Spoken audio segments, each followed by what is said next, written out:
Hi everybody. My chapter that I was doing for this first presentation was on foundations of performance, improvisation, and composition. So I'm going to be flipping back and forth a little bit between my video, and I have some examples that I'll play on my clarinet. So let's get started, and we'll start with looking at my PowerPoint.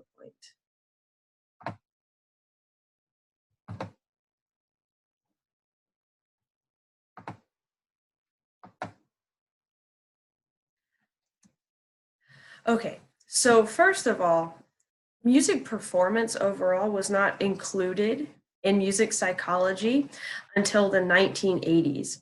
I'm not quite sure why it took so long, because performing is a lot of different behaviors that happen, specifically psychomotor behaviors. So yes, you physically have to be able to perform, but there are so many other things that go into it just besides the mechanics of playing or singing.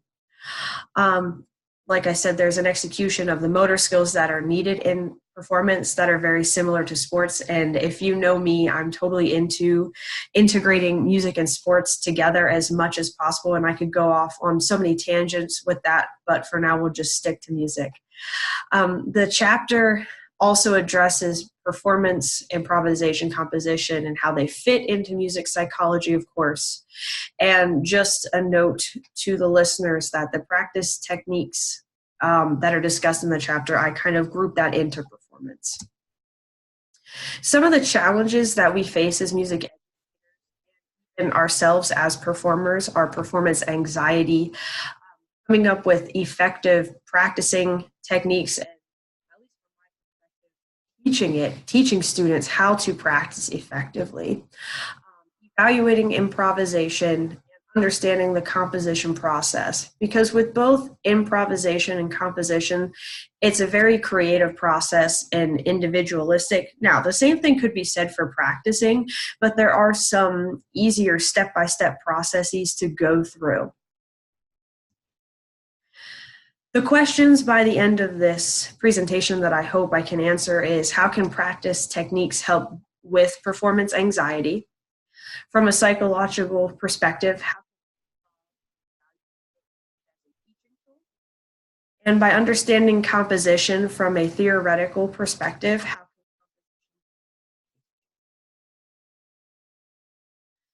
so the first thing that I will talk about is performance. In the chapter, the authors talk a lot about performance, and they define performance expertise as knowledge and skill set beyond basic interest. So I would think that most of us, being in our masters, we would have, at least to some degree, a performance and not only just with on our main instrument, but also performance expertise in conducting and knowing how to run rehearsals and things like that. Dreyfus from 1986 are cited with their 5 stages of expertise. And I found this interesting because thinking through my life and even where my students are, you can kind of see how students and maybe even yourself start to fall into these categories. So we have novice, advanced beginner, competence, proficiency, and expertise.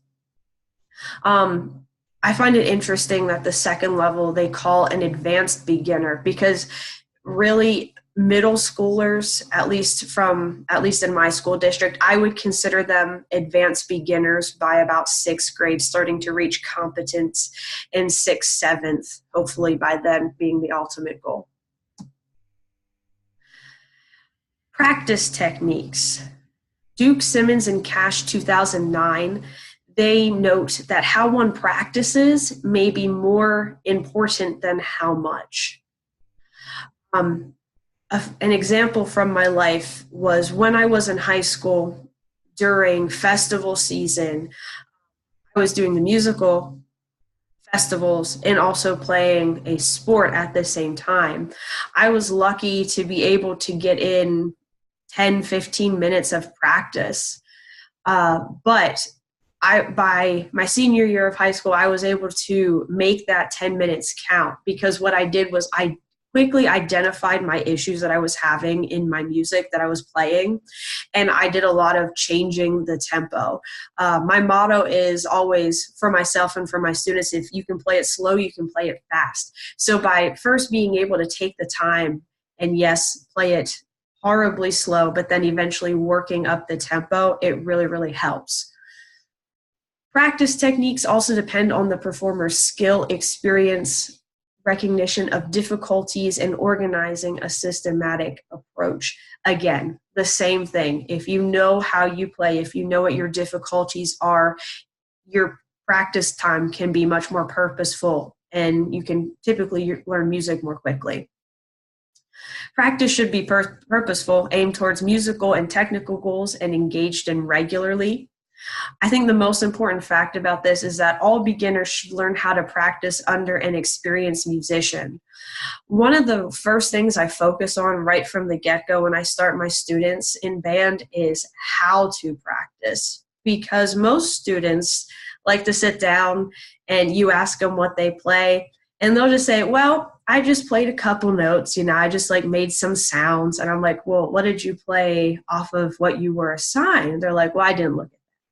So there needs to be a structure and a step-by-step process that is taught to very young students how to practice. And then once they start to learn to practice, they tend to just like to practice the things that they're good at, which is fun, but not necessarily helpful with the issues that they may be having in other music that they're playing.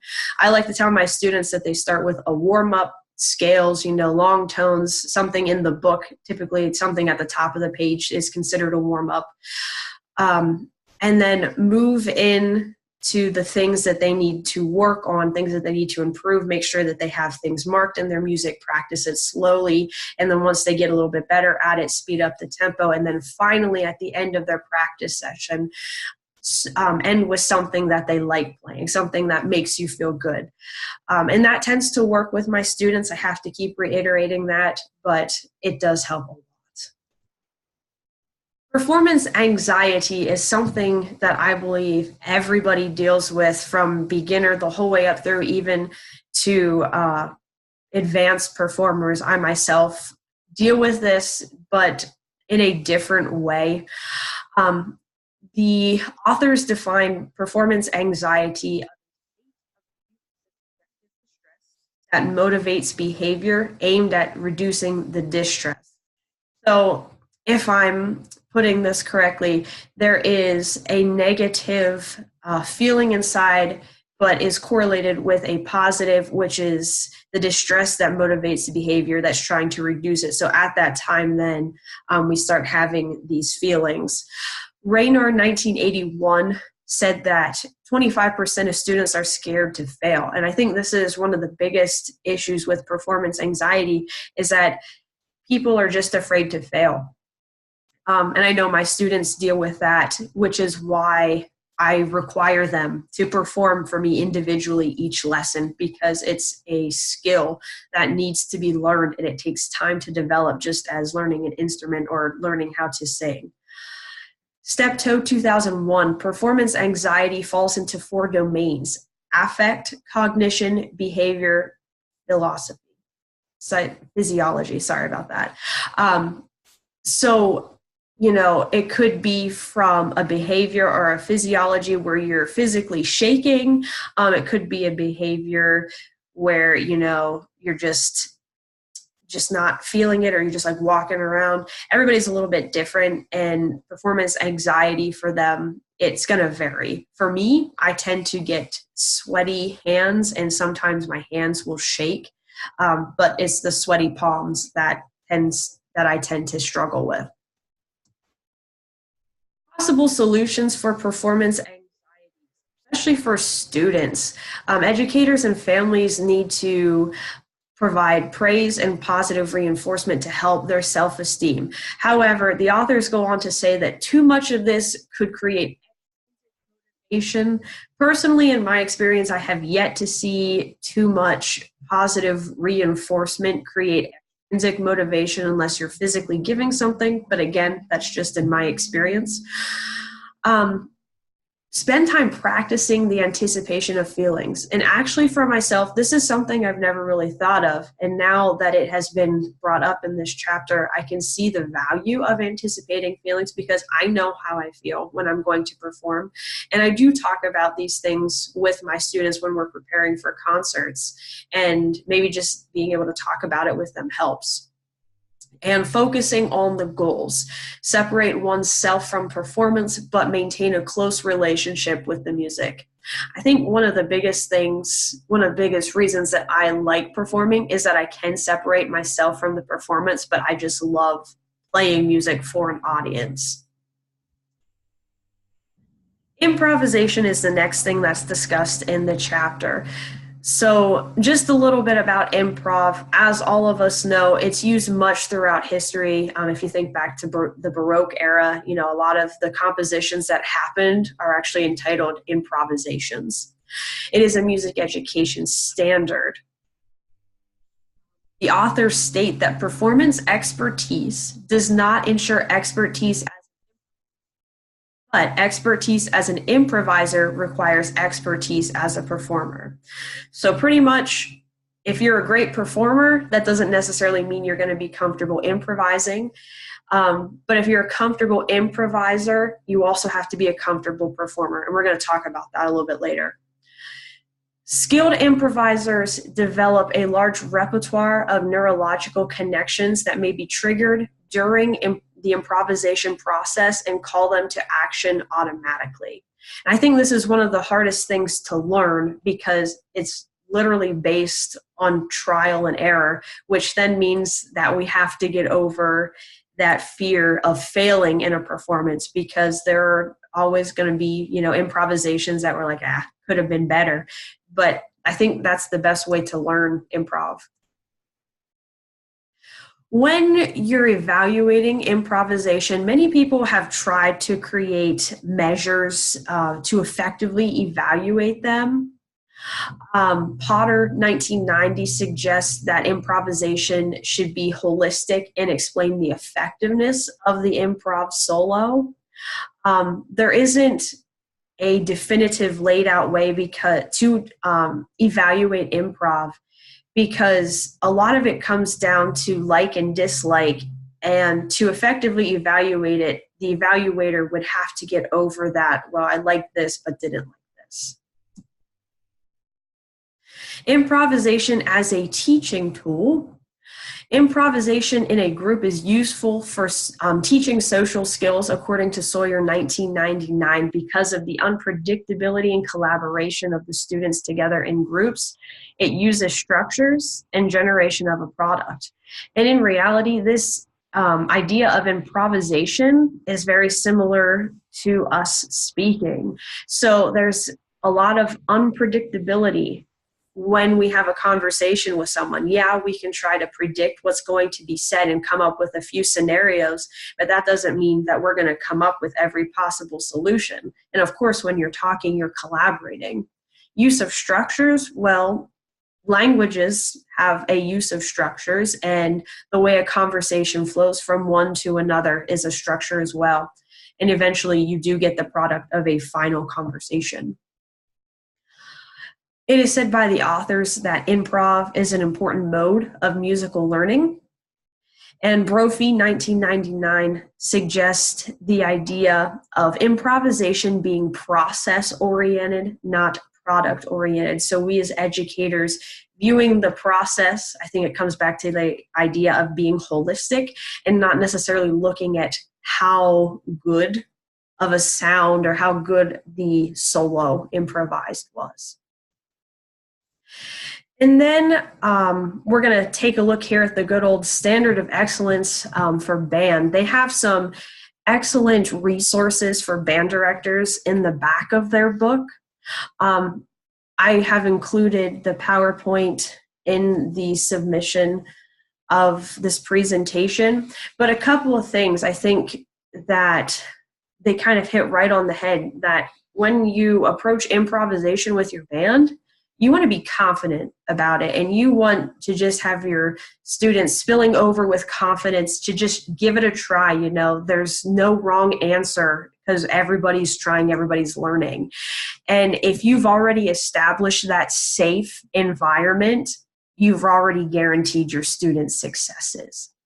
Developing student oral skills, that is a tricky one, because a lot of times in band we're just focused on the let's learn these notes, learn these fingerings, learn the rhythms, and we tend to forget about the oral skills. I think in my opinion, having taught choir for a year, I think it's a little bit easier to develop that oral skill in choir, because there's not as much focus on the technique of, or the motor skills of the instrument. Now, there is, of course, technique in choir that needs to be taught, but it's a little bit different for band.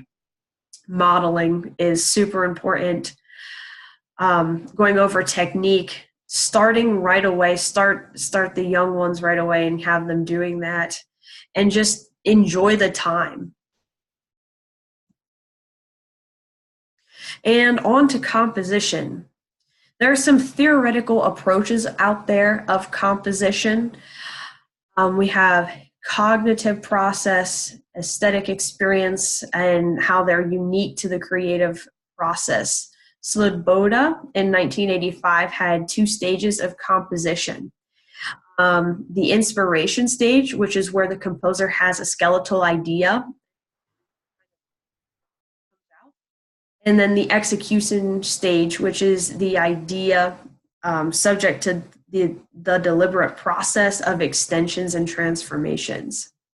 Emerson in 1989 also had an idea for the model of composing. So there's an action, which would be the original writing of something, testing it, so seeing if it works, and then accepting or rejecting that. And that, to me, is just like writing a paper where you have an action. So you're putting something into the paper, you're doing your research, you're testing it to see how it fits in with the rest of the paper, and then you either accept or reject that area. Composition as a teaching tool, again, important way to learn music. Again, we want to focus more on the process than the product, collaborative experiences. And one of the neat things about composition is that in this day and age, students don't need to have a highly developed technical or musical skill set, because we have so many computer programs now where they can just plug in the notes in Finale, or, there are even more simplistic programs where you have your apps and stuff, and you can just like drag and drop things and put drum beats, and they can test it in GarageBand and things like that. So that is becoming more accessible now to students in schools more than ever before. And again, we're going to go back to the good old standard of excellence. I included these in for composition, just to show that there are opportunities to do this with your students. Now, you can see I left the exercise numbers in the photo so you can see when it's happening in the book. Number 28, that is happening on page 8 or 9. I want to say it's 9. So they have them composing within the first 3 or 4 pages, at least from where I start my students. And then if you see at the end of exercise 28, they actually have the rhythms marked in. So this is a very safe way for your students to actually get to experience composing. And then if you look at the second one, number 137, we have the Twinkle, Twinkle, Little Star and creating your own variation. So here you can start incorporating, more vocabulary of what a variation is. You get to talk about Mozart if you choose to do that, and it gives them the whole 4 bars to just compose their own variation. And now to spice things up a bit, I will demonstrate some of these for you on my clarinet, but I do want to draw an important connection here, that actually you could take these examples out of the Standard of Excellence book and actually turn these into improvisational moments. So if we're looking at 28, you could have the entire band play the first several measures together and then have them improvise the last 2. So they could do something like this. So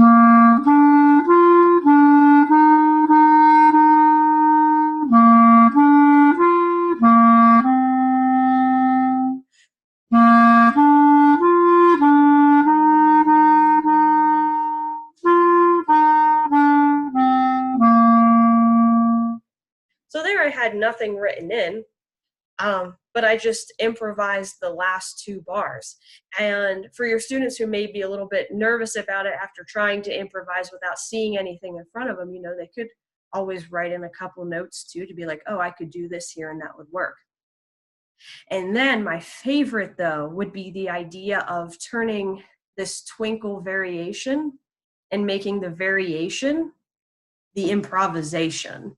So again, you could have the whole band play the first four bars and then improvise the last four bars, something like this.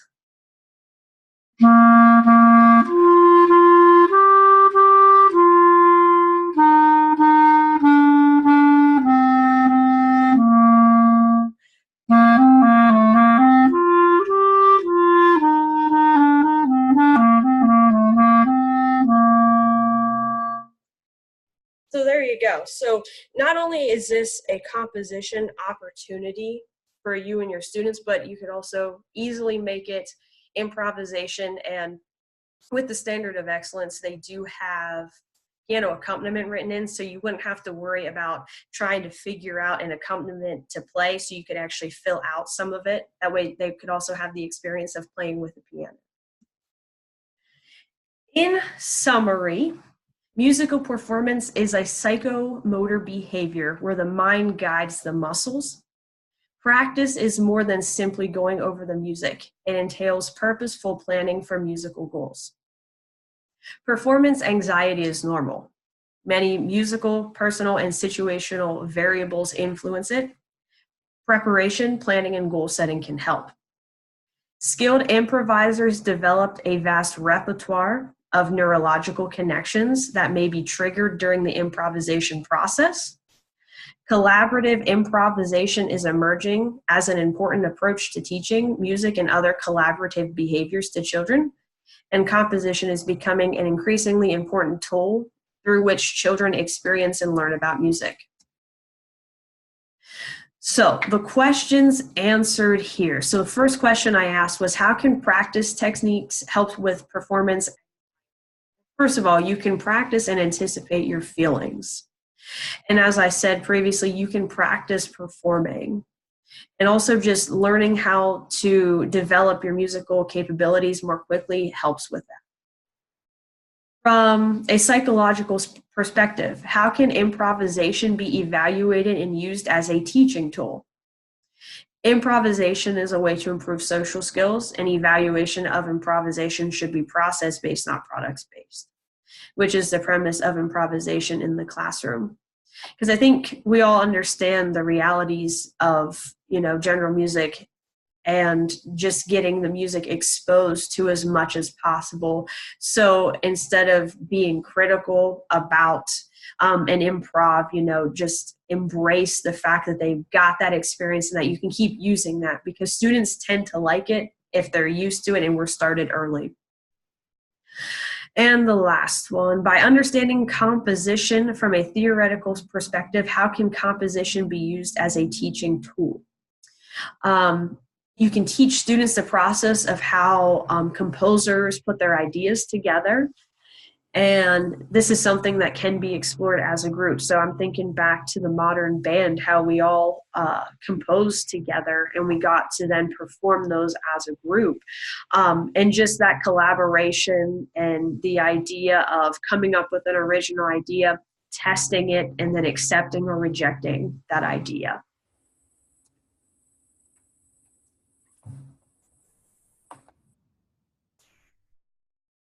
So there is my presentation on performance, improv, and composition. Thank you.